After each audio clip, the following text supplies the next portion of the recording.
Hey friends, Dawn here, welcoming you to the Soul Goals podcast and year number 3. This year, we are diving into expanding our perspectives, challenging our belief systems, and working the mental and emotional muscles of our souls. Though still all about growth and connection, this year finds opportunities to hear from people in our communities that have walked a path that might be different from our own, but that ultimately present us with the chance to look at a subject in a different light and learn other ways we could approach challenges in our own world. Let's get to it.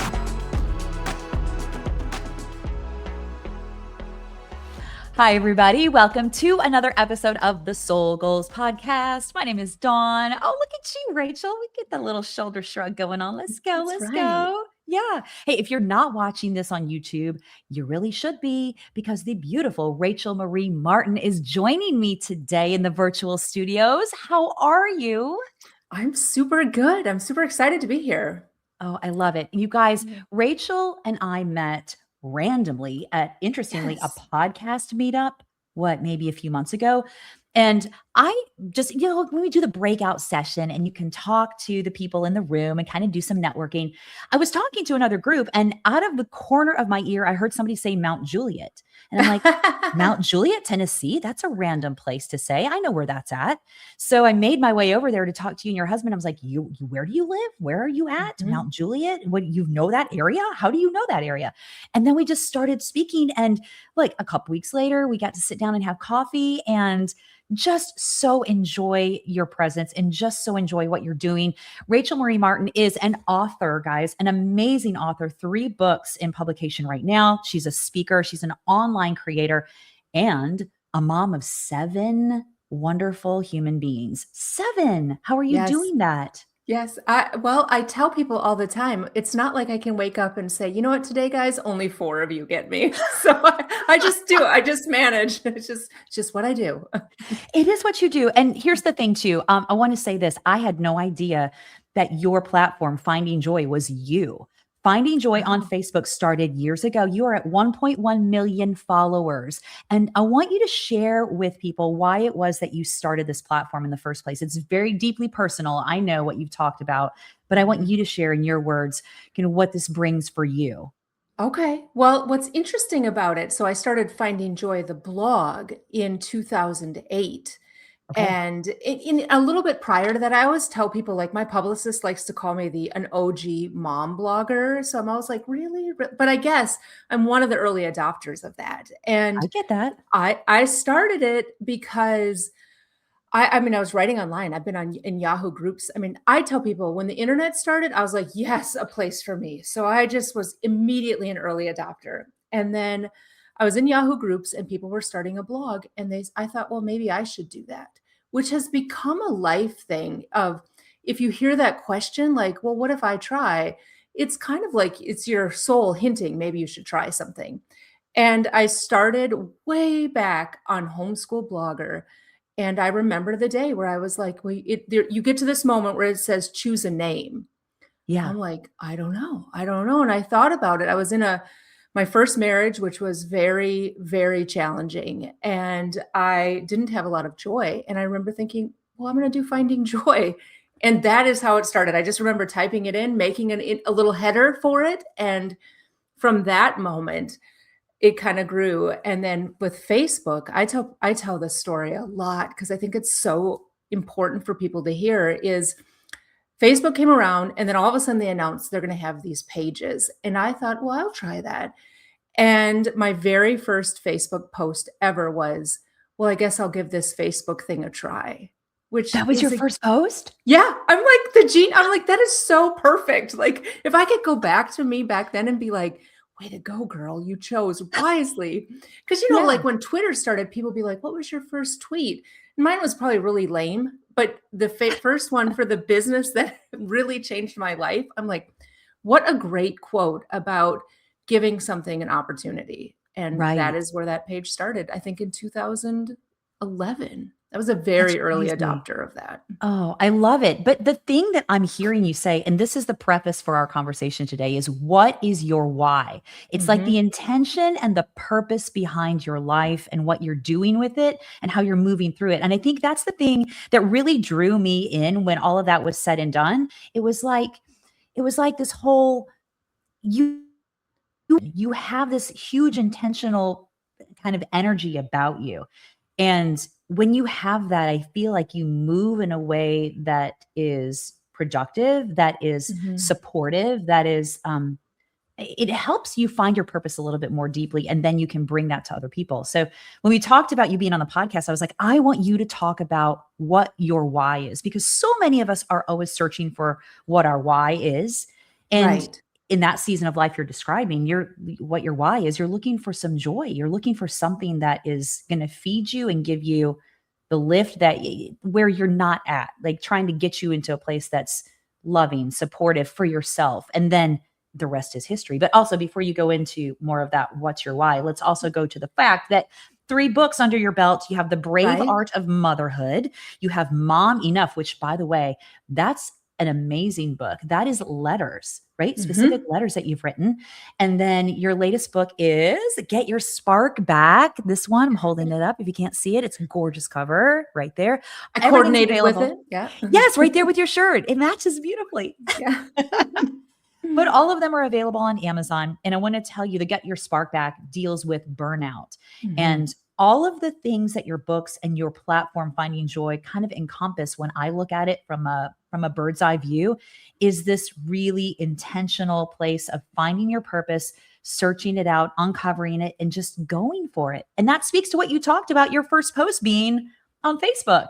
Like, you're Right. vulnerable. Right. I think that I've gotten to this place in life where I realized I don't want to get to be, if I get to be blessed to live a life where I'm 80, I do not want to be sitting on the rocking chair, sipping my, I will say, unsweet tea. I know you and I have already prefaced that we live in the South, but I grew up in Minnesota. We didn't do sweet tea there. So it would be unsweet tea, maybe a Yes. little sugar.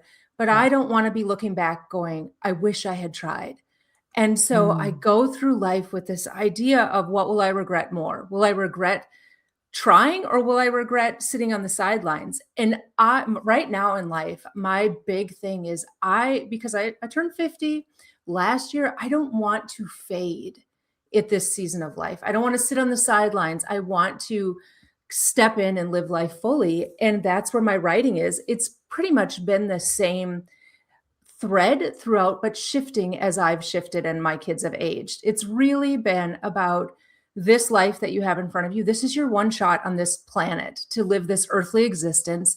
And there's going to be hard times and there's going to be good times. But if in it all, you can live out of this posture of this gratitude for this opportunity to try, that to me is the why. It's not Mm. about it, it'll shift.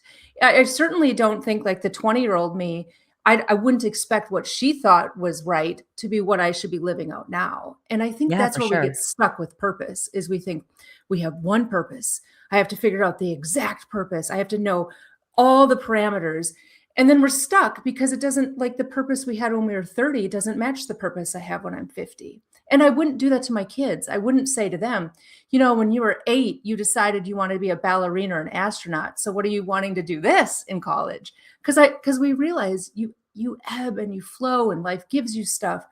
And for me, it's about that journey of being willing to try, being willing to adapt, and being willing to, I would say, especially now, be light in this world. And Mm, when yeah. we live out of that posture, we inspire other people to do the same. Yeah, oh my gosh, try and adapt. That's such a Mhm. great visual that you just created. I wouldn't say to my daughter now that's in college Right. about like when you were 8 years old. Okay, what's happened? You wanted to be a ballerina, so Right. we need to go Right. back to that.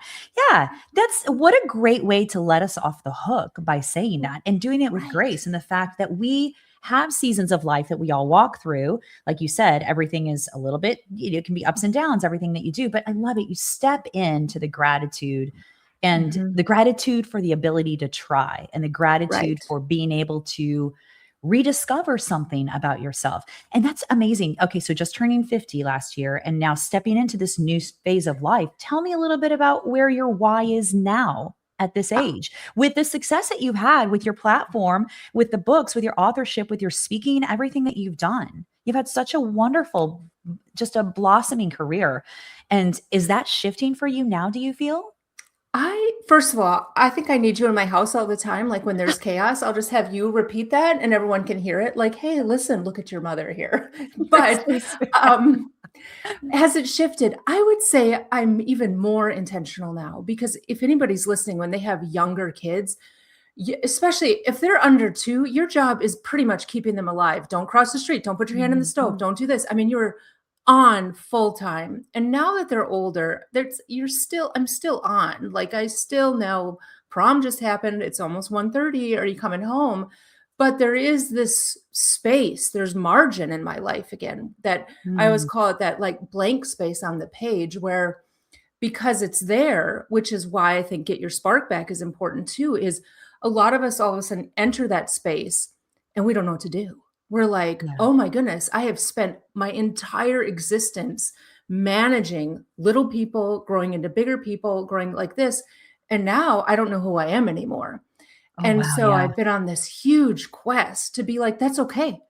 That is okay. The grand adventure is getting to figure who you are again. It's beginning to figure out who you are right now and what you love. And so in this journey of life, I'm so passionate about igniting that spark basically in women that will say, you know what, this second half can be fantastic, and to go for it because Yeah. yeah, I just don't want to. I think, you and I talked about it earlier, but time gains a new perspective, I think, with every single decade. When you're Mhm. 30, you're like, I have some time. I have a couple years, it'll be fine. When you're 40, you feel it. But when I turned 50, all of a sudden I was like, the next decade was 60. And for some Yeah. reason, that terrified my brain. Not that 60 is bad, but I No, but it's just just thought, like, yes, I know. wow. And Yeah. I was like, you have got to live now. What would your 60-year-old self tell you? That you in the future would be like, it's your time now. Don't hesitate. Just enjoy life and have fun. Because Yeah. I think that's the other thing is we, especially as women, we push off like being happy and having Mhm. fun. And like Mhm. it's always this guilty pleasure to go spend time. And I'm like, you know what? No, if we burn out, we are just teaching the next generation, you know what? When you're 40 or 50, you're going to burn out. And I just Yeah, want to yeah. break that cycle. Do you think it's available to people at a younger age to step into that intention? Like that you're talking about? Like you're explaining like you're seeing the next decade coming up and you're Right. the thought process or do you think it's the life lived that has helped to cultivate that? I love that phrase, life lived, because I think it's powerful. I truly believe, especially as a mom of 20-year-olds, that this is the definition of wisdom. I learn from people older than me, but I don't quite understand it yet. Like my grandmother would always say stuff like, it goes so fast. Well, when I was 20 something and had little kids, I was like, it goes so fast because it feels like it's dragging out right now. And now Yes. that they flipped the tassel, I'm like, oh my gosh, it does go so fast. But I didn't get to that understanding until I lived it, until I went through Mhm. the experience. And so I think the greatest gift we can give the younger generation, 20-year-olds, 30-year-olds, is to not expect them to be at the same level of where we are right now, is to give them that Yes. grace to Yeah. go through that journey, to experience that, and to not take it away. Like, sometimes we'll say, oh, just wait. They have toddlers, just wait till they're teenagers. And we're like putting the precedent out there like teenagers is tough. Well, I happen to love teenagers. I think it's great. Like, what you mean you can make your own food right now? Yeah. Like all Right. of that. Like, that's awesome. So Right, right. I've just been really careful with what I share and Mhm. not sharing with like, well, I know more because I didn't want to hear that when I Yeah. was 25 and I had young Right. kids because I was Right. struggling or Yeah. I just needed somebody to I would say it's like I once heard somebody describe power over versus power under. And power under is just supporting somebody Mm. underneath and giving them the space to make their own decisions, but the space to also come and have a chat with you at the same time. That's brilliant. Power over versus power under. What a Yeah, really beautiful visual. That support is such a big deal. I think too, I don't like, I'm a big one with that too. I don't want to place labels on right. something. I remember being pregnant with my first daughter and my father-in-law being like, oh, just you wait. Oh, Mm. just you wait with the little finger up in the air. And I was just like, okay, first of all, there's a part of me that's like, no, I'm a pretty strong, confident person. And I'm going to I know what I'm doing. Right. Right, Which I right, had no idea what I was doing because I hadn't been a mom yet. So right. I should have been listening to that. But then also the other side of me was like, how dare you say that? So it was conflict in my brain instead of just Mhm. being okay with, you know what, that's his experience. That's what it is. But it doesn't have to be my label. So I love that you're coming at it from a place of understanding. Mhm. And I love what you said too about we can learn it, but we don't fully understand it until we're in it. So Right. when we experience it, then we can give that grace to the younger generations and know that like it's not in our wheelhouse, if you will, to tell them what exactly they're going to feel and how they're going to go through it because we don't know. Like their Right, brains are different than us, right? Their right, experience is different than us, right? All of us right. are, right? Yeah, I was asked a couple years ago on a podcast about my own experience going through divorce. And it was like one of those questions where I'm like, what? Because I'm pretty good at fielding questions, but it was, what would you tell the you that went through the divorce? What should she have done differently? And I was like, well, taken aback a little bit, like how dare like, and then I thought about it, and it really came down to the idea of grace. And the idea came to when something happens in our lives, like when let's just use mine as a divorce as an example, my timeline abruptly shifts, my identity shifts with everybody around me. And I, in that moment, wanted everybody to catch up with me right where I was. I wanted them to, they didn't even know all the history. All of a sudden it just Mm. shifted. And then when people would kind of pull away or they didn't understand, I was kind of a little bit judgmental. How come they're not here for me? And then I realized, you know what? It's grace. It's the grace to recognize people's journeys are different. People's perspectives are different. People's Yes. timelines match up at a different point. And that to me, once I had that realization, the idea of grace has been this overarching theme. And what I've written too is I feel like when we operate out of grace, we can sit at a table and have a conversation about politics, issues, relationships, things that are difficult to talk about. Because instead of assuming, I need to share my view, it's grace for, let me just hear your perspective. And that can change things. Yeah. So, yeah. I'm going to tell you too. I've spent time with you having Mhm. coffee and you walk your walk. You walk your talk. Thank you. Yeah, you Thank you. That absolutely means the do. world to me. Yeah. Yeah, I'm not just saying it. You brought up the word assuming, and I think so many of us assume that Mhm.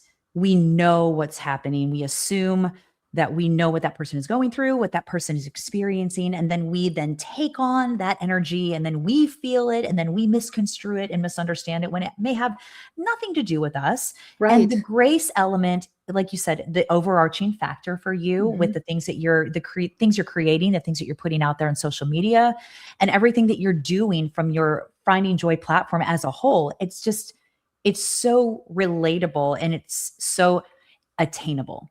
It's attainable.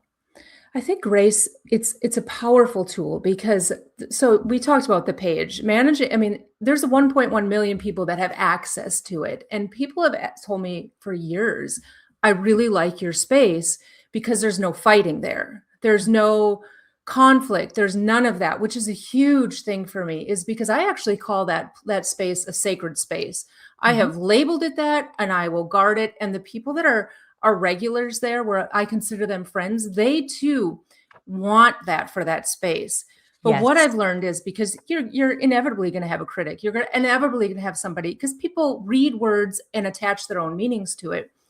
Is if I go back and respond with anger, with frustration, with whatever it may be as my initial response, all I'm doing is building a wall. But if Mhm. I can go back and really try to be empathetic to hear what they're saying, it has turned so many conversations around. I'm not saying all of them. There are times where I'm like, and that's enough because we're not mean, we're not cruel. Yeah. But it has definitely turned around conversations so much that people have met me or they've sent comments like, "You were the first person that actually listened to me or Wow, actually Rachel. decided not to do that, to not to judge." And I think that's people feel alone, and social Mm. media, as great as it is, can make people feel more alone because it's like a free platform to say what you wanna say, and we Mhm. forget there's somebody on the other side, and so that Mm. is why that finding joy space, it's a sacred space. If you're gonna enter in this space, you're gonna operate out of grace. Yeah, it's a responsibility, I feel like, that Mhm, emotional regulation, especially when you're in a place where you want to help support other people. It's mhm, just it's understanding that and being able to operate out of that space. And it's dude, that's vulnerable.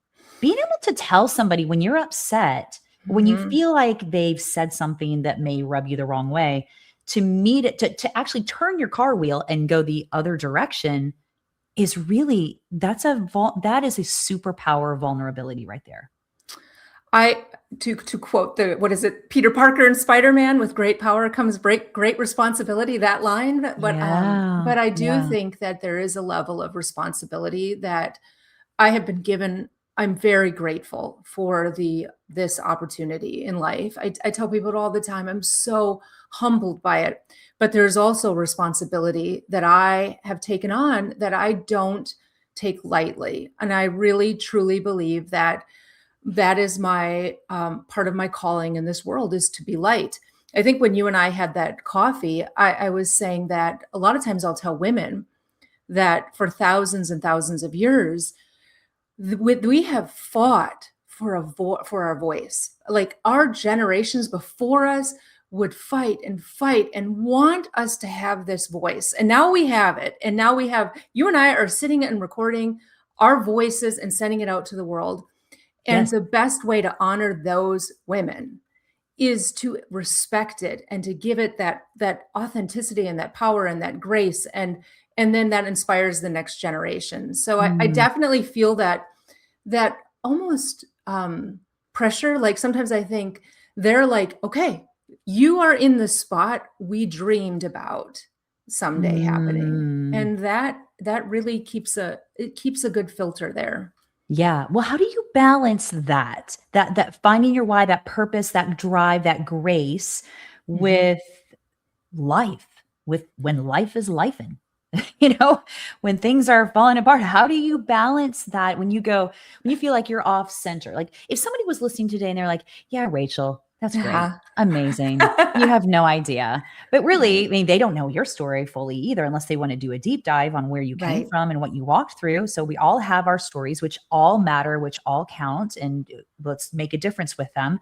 But I mean, how do you bring yourself back to center? What's a step that you use? What's a piece of information that you use? How do you bring yourself into a place of, all right, grace is my point. This is where I need to be. This is my responsibility. And this is going to help me be a better person in the long run to other people in my life. No matter if I'm a public figure, no matter if I'm a mom, no matter if I am the head of the floor at my job.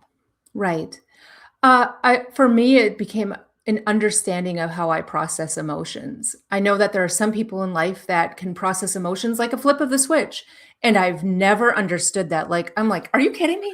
And I Same. once heard someone say that the type of individual they described emotions like a wave, and an emotional wave. Because I know when I'm at the bottom, it can feel like, oh my word, I can feel the intensity. And I have to, if I was to try to flip the switch, like just go from frustration to joy, I'd be annoyed because it doesn't, to me, it doesn't work that way. I have to give myself, going to use grace again, the grace to go through the process, to process the emotions, to get out of it. Mm, And part sure. of that is understanding it's not that easy. It's not black and white for me to change and go from one emotion to the next. I have to go through the process and then people around me just know it. I actually own it. Like I'm still in the tunnel. Sorry guys, I'm still right here. And then I'll get to the place where I'm out. I do know that for me, running, I mean, I'm going to give you very practical things. If I go running, I Mhm. that helps me a lot. Yes. I actually visualize what's bugging me. I'm leaving it behind me on the trail. because I'm a very visual person. Playing the piano, I've played, or gardening. Those are my 3 tactical ways. Mhm. And then I'm a writer. So what finding joy has grown from is me being willing to write about those vulnerable places, is for me being Mm. willing, actually, even when I'm in the place, of being willing to write it and to share it. And I could write about anxiety when I'm not having an anxiety ridden moment. It will not have the same potency as when I write when I'm experiencing it, because the words that come out of me at that point, they're raw, they're the actual emotion. And that is what has gotten me people saying, how do you know what's in my head? How do you know how I'm Yeah. feeling? And that's me really being willing to open the door and say, I'm not perfect. Yeah. Boy, that's a hard thing to do for people. That's hard. You know what I'm Mhm, saying? And then you go into the phrase of, I am enough or I am mhm, not enough, right? Do right. you feel like you can fake it till you make it? Where we're talking about that kind of like being vulnerable, being open. Like if you really are striving to make a choice and to be different and to move the needle forward on your Mhm. emotional regulation and on your processing and getting through some trauma, through some different things that you're processing and working through, do you feel like that's a possibility to fake it till you make it? Or do you feel like, because I've heard this from 1,000 different therapists that I've either worked Right. with or that I've been friends with, and there's varying degrees of it. I'm just interested for your personal input on that. I do think that there's some places in life where it is fake it till you make it. In a way, I think it's, even though that sounds really cliche, or that sounds like, oh, that's not authentic, but I do Mhm. think, there's this level of, in the ability to try something where you, like, you don't really know what you're doing. Let's just go back to being a runner. When I first started, I didn't know all the nuances of it, so I just ran like I thought I knew what I was running, and then one day, through time, I figured out, oh, you know what? I'm probably starting way too fast right now, and that's not a Yeah. good idea. But the me that decided to start needed to go into it without knowing all the answers, because I think what really fake it till you make it is a lot of people won't start, or they won't change until they know everything, till they know Oof. exactly the next step, till they know what it is. And if you do that, you'll never start. And so to start something means, honestly, you have to go in a little bit naive, or a little bit unprepared, or a little bit full, a little bit scared. I was And just gonna say that's that, what it is. scared, yeah. Yeah, You yeah, have to I think there's a healthiness to that piece. right. And gosh, you hit that spot on. For me personally, I will tell you, like, I want to know the whole list. Like, give me Mhm. the A, B, C, D, E, all the different numbers, all the different letters that go along with I can check it off when I've done it, and Subpoints. yes, some points, totally. My outline is amazing, you should see it. You It's know, my crazy. Airtable is too. It's so data driven. Oh, right? But, so I will say this is, now that I would say, when in late 40s, I started realizing I have to push myself out of my own comfort zone. I really did, and that's part of it, is because if you get too comfortable, then, "Oh, I don't really wanna try that. I don't really wanna rock the boat." I started hearing all those nuances, and so last year, I think I told you this too, I actually did 2 fire walks, which I always put the disclaimer, make sure you hire and you work with somebody that's done this, because you're not gonna just go do this. Don't But, don't go in your backyard and do yeah, this don't tonight, go in your please. backyard. I mean, it was an entire day process, but Yeah, yeah. I think really what it taught me was I could do things that I thought were impossible, and I would survive, and it would make me reference that in moments when I felt like I couldn't do something. I'd be like, "You know what, girl? You walked on fire. You can do this. You can send that email."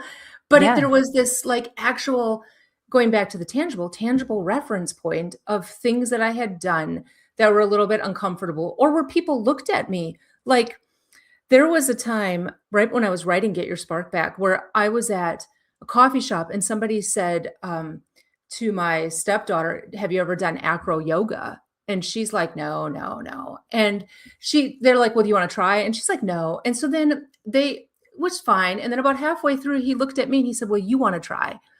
And I hear in my head, "No way." But then Oh, I also hear on the other side, no, no, no, this is the year of yes, you're going to go do it. So out of my mouth, I'm like, sure, I'll do it. He goes, okay, right now. I'm like, okay. So we're on like picture like the busy street in our town. We're on the he's like, how about right here? I'm like, are you kidding me? Where everybody can see me? And then I just thought, you just have to do this. And yeah. so I stood there in a very public spot on a little piece of grass and I held hands. So acro yoga is two people like doing yoga and somebody's flipping the other person around. And I was the one being flipped around. And we held hands and synced breath, which was really powerful to me because it was about trusting somebody else. And Yeah. then he said, lean on my feet. I'm like, okay, all right, I'm going to do this. And then all of a sudden I'm doing all this flips through the air. I'm seeing the Nashville sky upside down. And I it was fabulous. It Yeah. was like the greatest experience because I really leaned into trusting another individual. Lean left. I'm like, Yeah. I'm going to lean left. But Yeah. it was it was because I was willing to say yes. The Mm, instinct was no. I don't want other people to see me look. What will they think? What will other that's people it. think? And Yeah. I thought, you know what? I don't want to live my life with that. I don't want to. And so now it's this great story. And my husband thinks the pictures are so great because there I am flipping around. It's amazing. Well, I have a mentor that used to always say, well, he still says it. The issues are in our tissues, right? So we Oh, hang on to our stuff in our body. We hang on to those yep. memories, right? So what I hear you saying is that we can also hang on to those memories too and access them through our DNA when we come up against something that is challenging. When you come up against it, it's like, all right, let's pull that file up. Let's shoot that file forward on the table right here Right. on the boardroom. And I think releasing judgment of ourselves is a big piece of that and leaning into that trust piece. Like when I love that you said that the syncing of the breath, creating the trust, creating Mhm. that correlation with one another, that connection with one another. But how do you lean into trust and how do you let go of judgment of yourself? And how do you fight that? Okay, the one side says no, the other side says, Mhm. ooh, I'm very intrigued. Let's go. What is it for you in your life? Because you've walked through a lot of different stuff where I you've have. gotten to a point where the flip goes, okay, this is it. I'm going to trust it. I'm going to go for it. I will say, and I'll go and tell some backstory with it. I will say that it is like a scale. The more you add to, wow, I survived something that I thought was uncomfortable, the more credibility, the more you realize, hey, I can do that. The Yeah. more you say, I'm not going to do it, I'm not going to do it, that's not me, the more your brain leans to that. So part of me knew put deposits on this side. But the Ooh, trust thing, yeah. I would say trust has always been my biggest issue. 100%. I look at it my entire life. I've been burned. I've been hurt. So leaning into trusting has always been it's like the withdrawal side is very heavy. And yeah. I Yeah. have thought, okay, this is an opportunity for me to trust and to lean into what it actually looks like. Because it's hard. It's hard when you've gotten hurt. And the other Yeah. thing is, which I actually decided this was in the first book that I had lived a lot of my life hiding. I had lived Mm, a lot of it giving the illusion of life is okay. I've got it all together. And it wasn't. My first marriage was very, very challenging, and I would say not healthy in any way. And the finances were dim, and they were mm, terrible. And I spent a decade hiding that, making the illusion, and part of it was I was trying to give my children the most normal childhood they could have. So, balancing that without judging me for that, it was like me really trying to show up and be a mom to them in a world where I heard they need to go to Disney World, they need to do this, they need to do that, and I was doing none of that. So, mm. I ended up leaning into, if I didn't do any of the things we were told to do, what does being a mom look like? What is enough? Which is That's where why being a powerful. mom is enough came from. Yeah. And, what I did learn is we tend to spin many plates, all of us, trying to keep the illusion that everything's going is when I went through my divorce, when I said, "This is what's happening," every single plate dropped. I always say Mm, they all dropped, and I was completely exposed, but the power came in is I got to decide what I was picking up again. Oh, I And love that that, changed my Rachel. life. Yeah. Golly. I mean, and of that bore this wonderful movement. And I will say that you are such an encourager and supporter of women as a whole, but moms, like your Mhm. books all really support that preface and that identity, that role in a woman's life.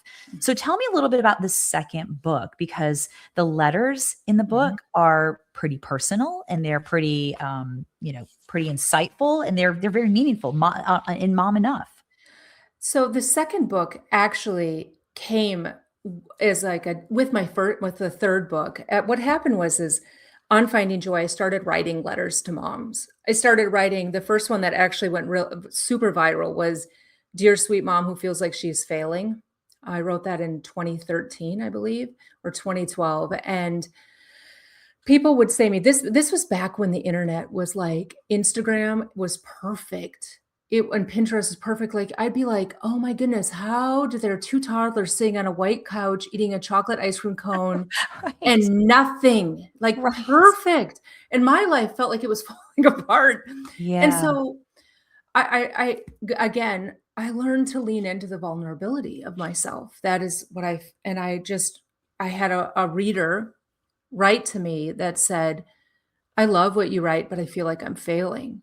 And that was a pivot for my writing because I thought, "Wow, here I just wrote all these great things that moms do, but she feels like she's failing, and I feel like I'm failing a lot." So I wrote her a letter back, and then I went to hit send, and then it was, anonymous, there was no reply email, and I just thought, "You know what? I'm just gonna write it like an anonymous letter and put it on my site."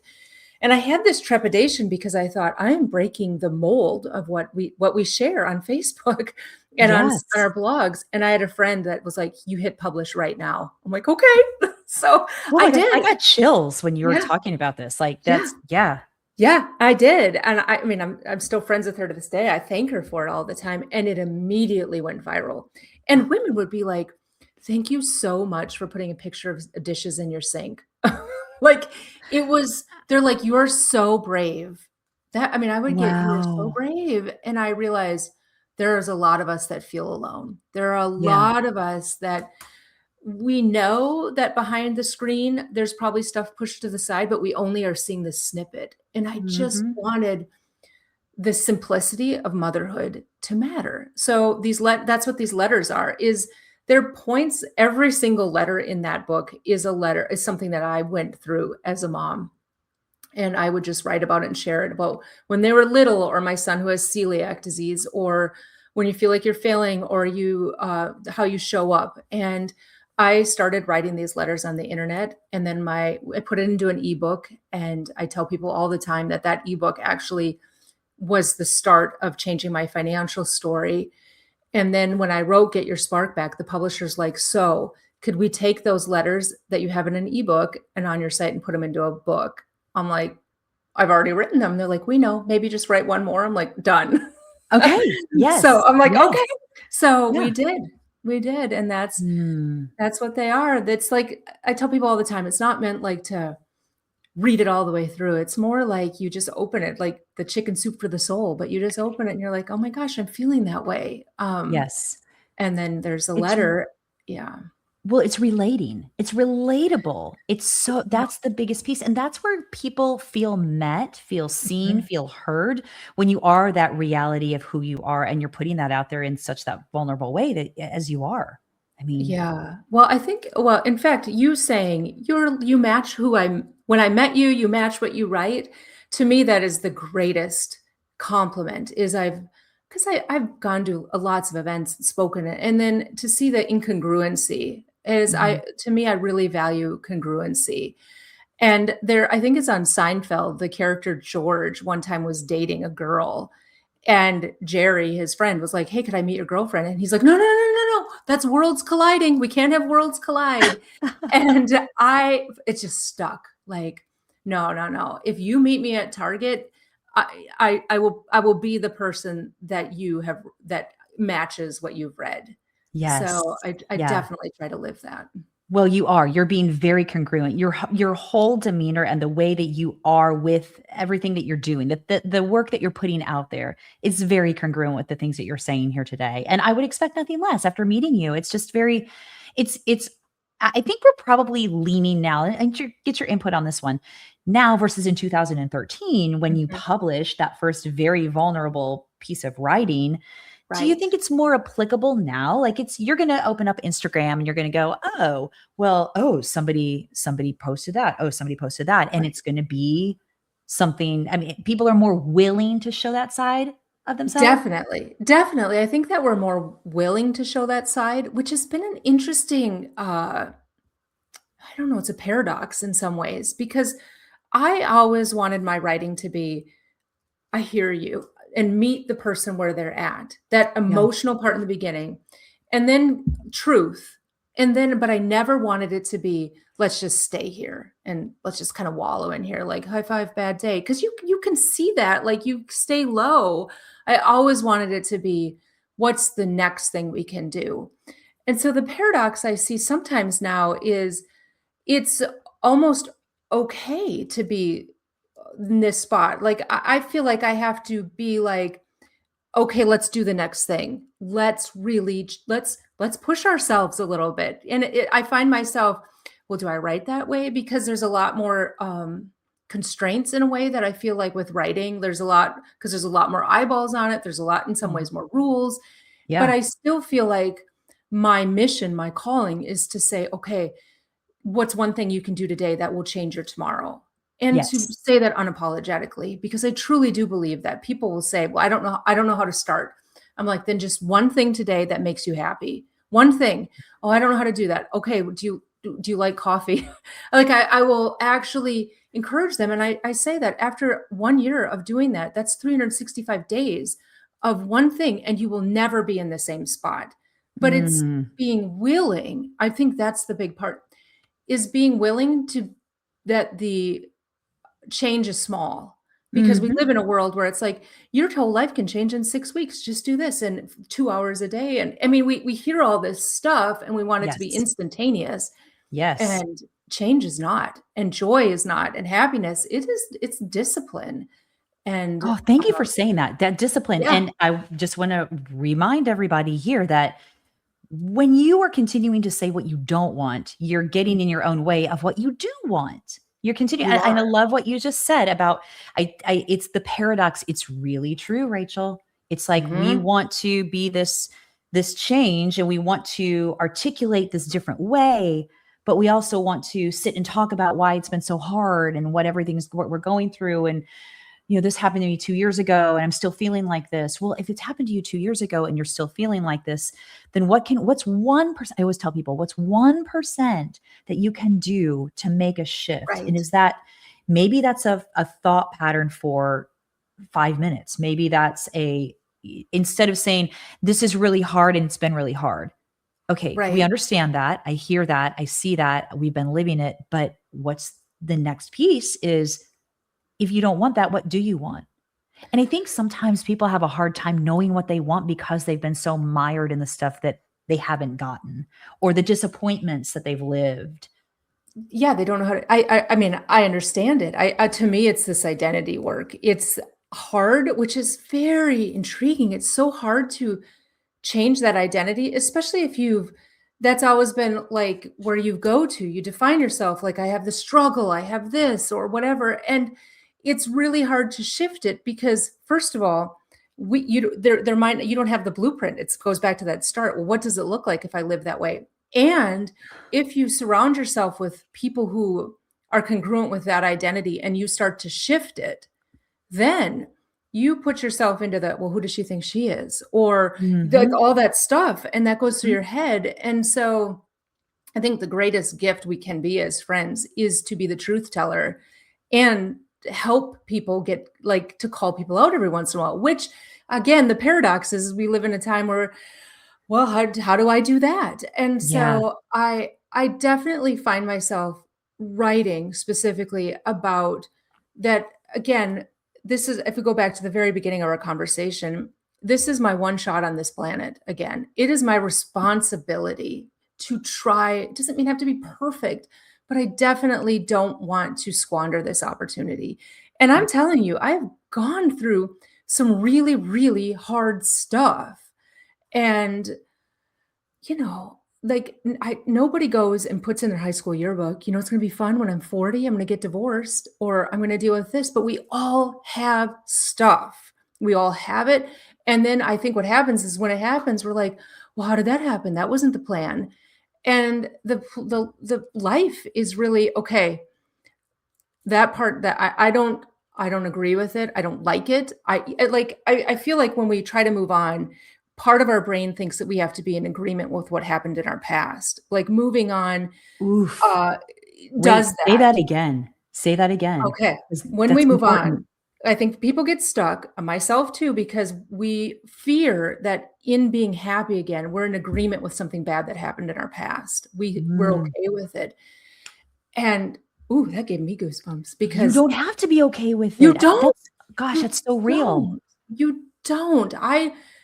I experienced real sorrow over the years where I was estranged from my kids. Like if you and I really started talking about it, I probably would start to feel real sadness and about it.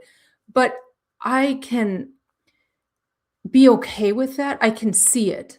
I can know that that's part of my story, but that part doesn't have to be the lens with which I live this moment out of. But it Mm, doesn't mean that I'm hiding it, saying it's okay, any of that. And I yeah, think again, it goes back to this grace. It yeah. and being willing and get your spark back. I wrote about that because I get asked a lot about really hard stuff and how do I deal with it? And I've dealt with hard stuff, but there are people that have dealt with I can't even imagine. So I knew Mhm. like I can't come in and say this is what you do. That's not my calling. Like my Yeah, calling is to have grace for them in the story. And yeah. I just explained what I do is if you imagine your timeline that goes across in your brain and I take those moments and I realize I can put them on the shelf in my timeline. It doesn't mean they go away. It means that they're there, but I don't have to be looking at it every single second of my day. But I'm Yeah. not dismissing it. It's still there. Yeah. I used to tell clients, and actually used to, meaning like last month, I was still telling a Right. client, like, we have this wonderful book that we're writing in this life that we're in. And we Right. write, like, I'm in chapter 53. So I can go Right. back to chapter 49 and open it up and I can underline, I can highlight, I can write in the margins, I can dog ear the Right. pages. I can go back for reference anytime I want to. And then I can move that page and I can write fresh in chapter number 53 based on what I've seen, based on what I've learned, but I don't have to live in chapter 49. It's already So been good. done. I don't have to So live good. there. Yeah. So good, so good. And Gosh, that I think gosh. goes back to your question from the beginning with the younger generation. They might be in chapter 20. I can't put chapter 49 on them. Like, that's Right. not fair. It's not fair. Right, Absolutely. I right. had to remind my husband of this the other day, like our 19-year-old that's in college, and Mhm, he knows it. It's just we have to keep each other accountable at different points when we mhm. both go, like, our brains go, the horses Right, start racing, right?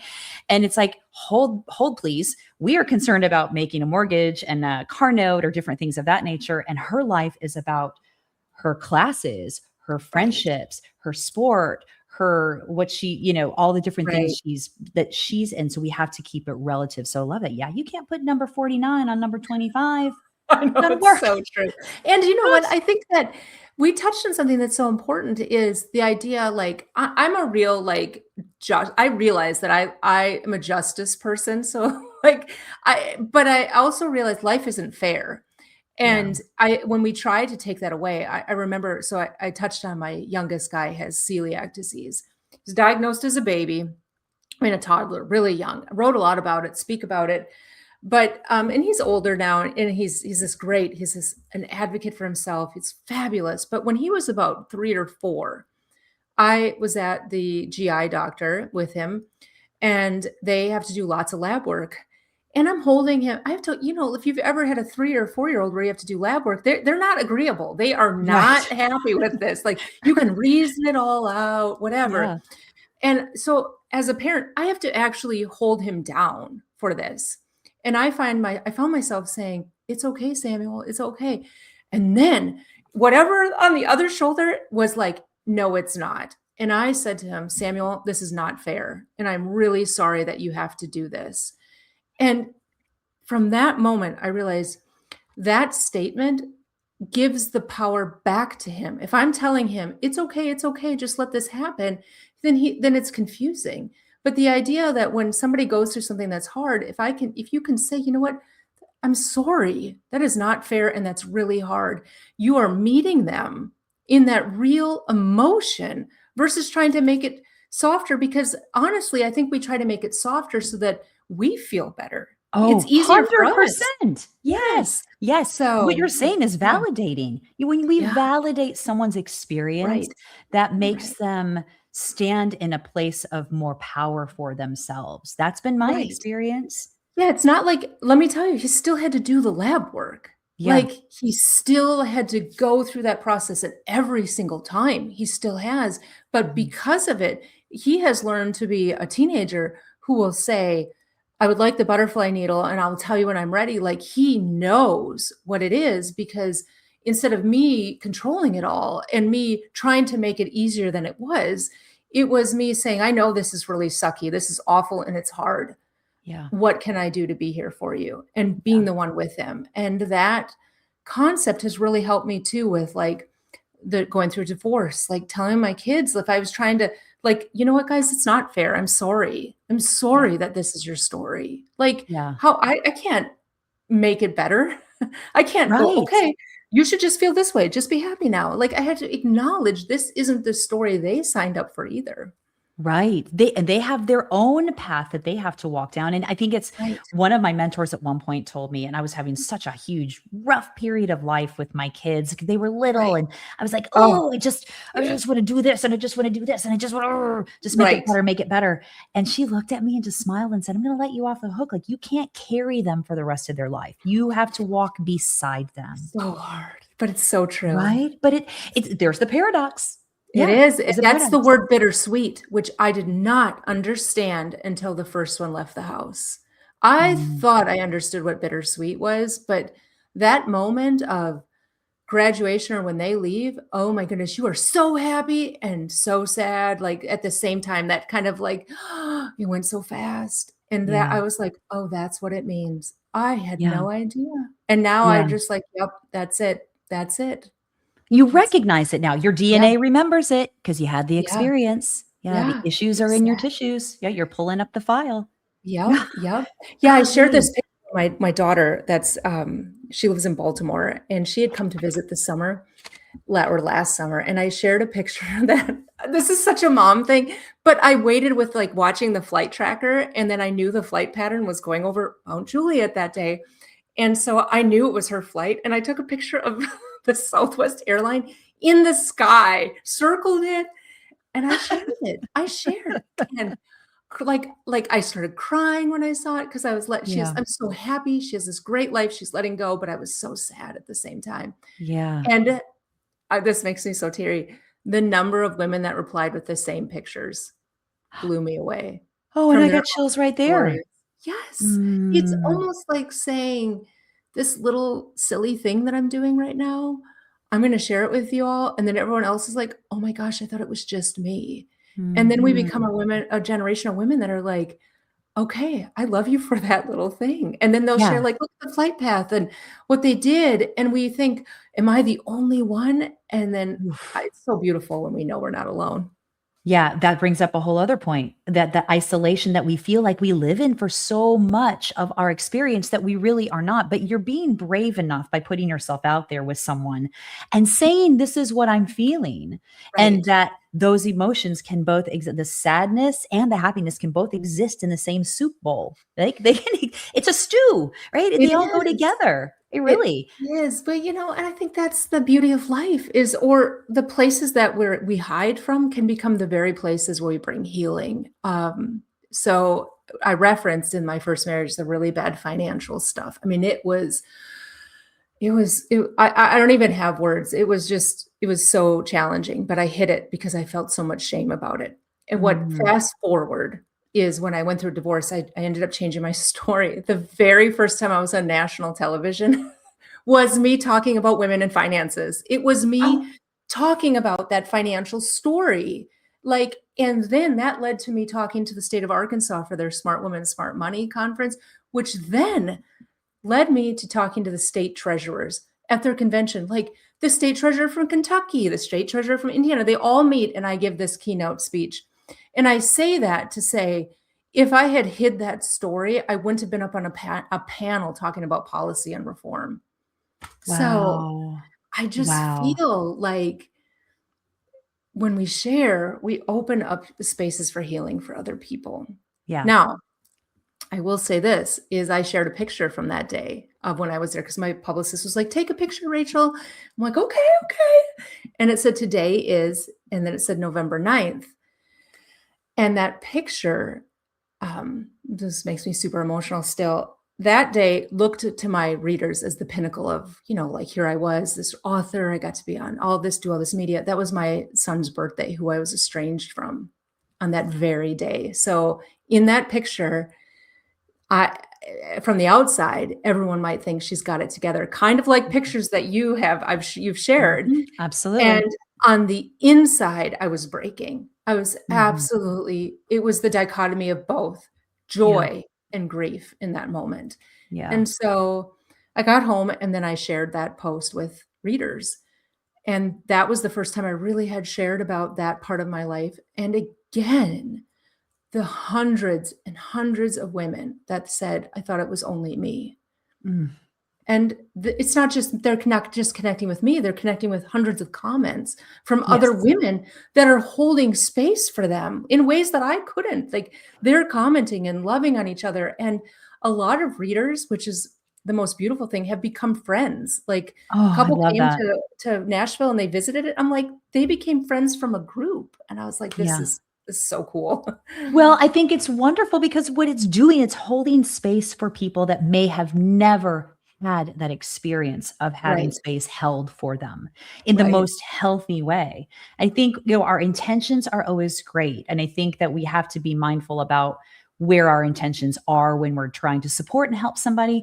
But Right. we're going to circle right back around to grace. And the fact it all comes right back to Right. that word, grace for the experience, grace for ourselves, Mhm.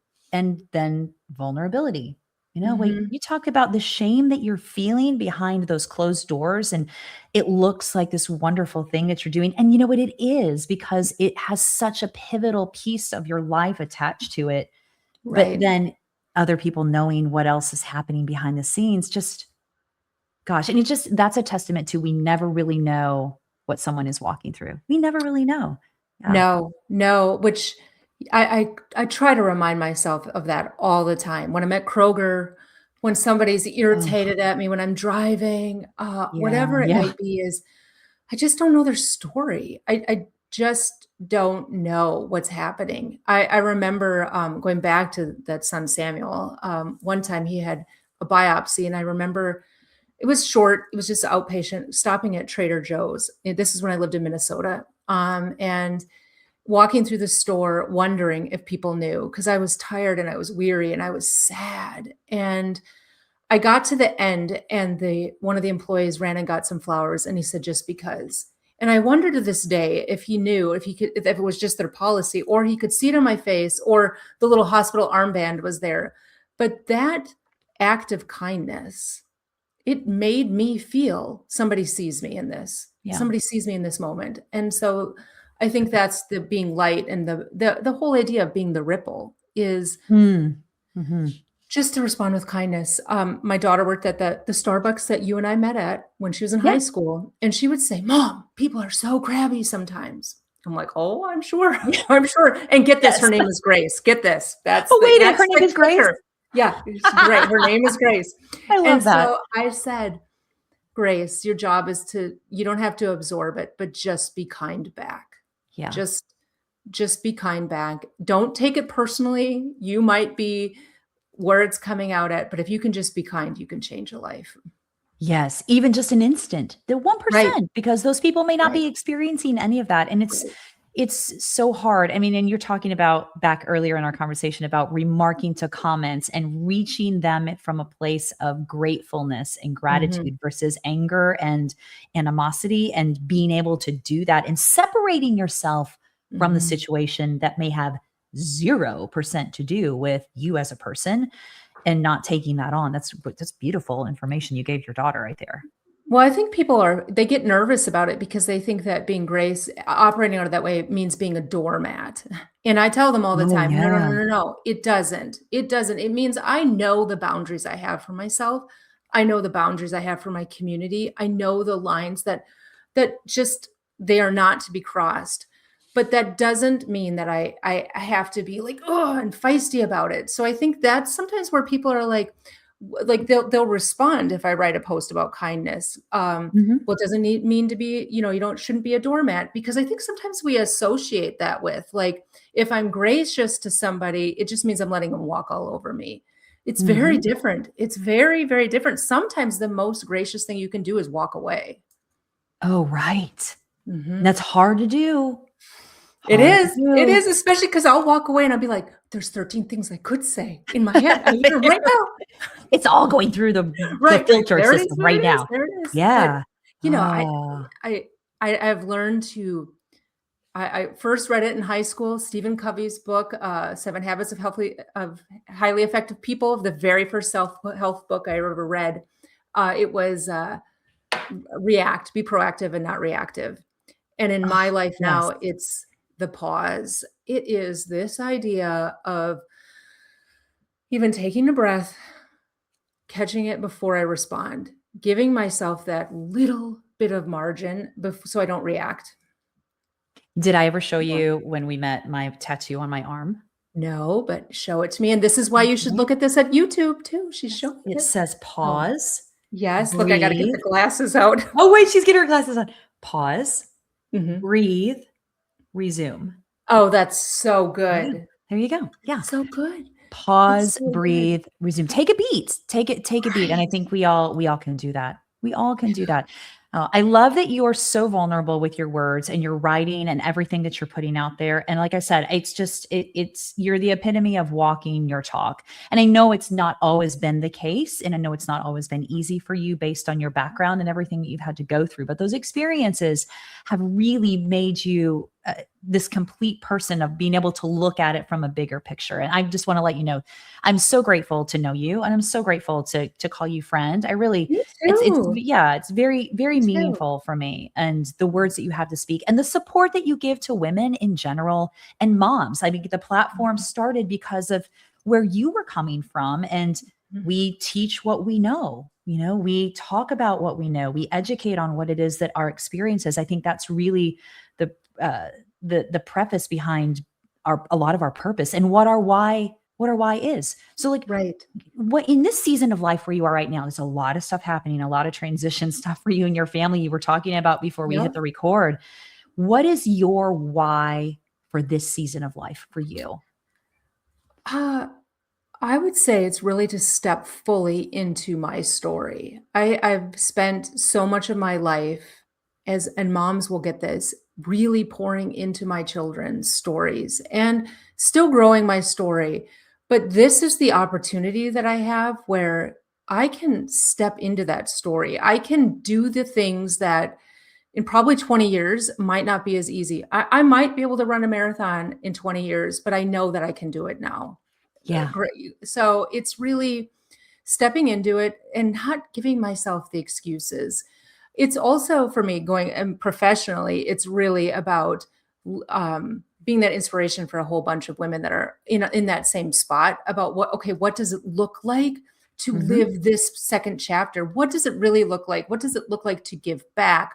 What does it look like to mentor? What does it look like to experience life and have fun and be unapologetic about being who we Yes. are? And Yeah. that's where I am because I don't want to apologize. I tell people I lived in boxes too small for who I was for a lot of my life. And I don't want that to happen anymore. I don't want the box to be my own box that says this is as far as you can go.